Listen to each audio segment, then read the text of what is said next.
由陳嘉上執導，鄧超、劉亦菲等人主演嘅電影《四大名捕》，日前第一次組織媒體探班，唔單止片場佈景首次曝光啊，包括劉亦菲、鄧超、黃秋生等眾多主演嘅角色同埋造型，亦都終於得以公開。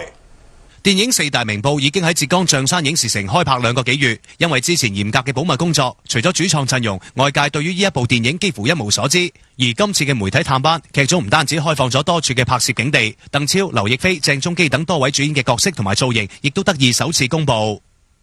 飾演的是叫冷血，那我是飾演的是鐵手。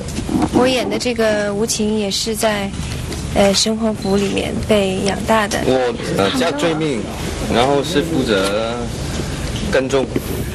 其中飾演冷血嘅鄧超係絕對嘅男主角。今次鄧超唔單止喺打戲上面有較大嘅比例，喺造型上劇組亦都專登請嚟咗狄仁傑之通天帝國嘅班底為其專門設計。因為片入邊飾演嘅係狼人，鄧超嘅絕技之一就係咬人。然而一個獨特嘅設計就令鄧超捱咗唔少苦，搞咗唔少笑話。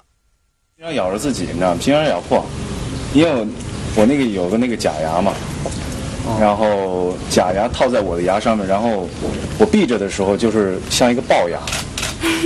反正那天咬的牙床掉下來了，我很使勁的咬它，它靠在柱子上，然後我就，對，我就頂它，然後然後那牙掉到這兒來了，啊，對不起，要裝牙。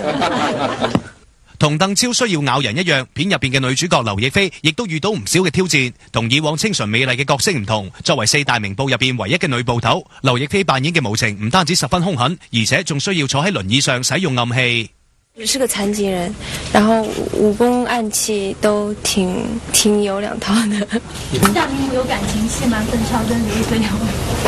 很少，很少，就是有。基本上就是以這個對一個無情，一個工作為重，一個無情，一個冷血，怎麼談啊？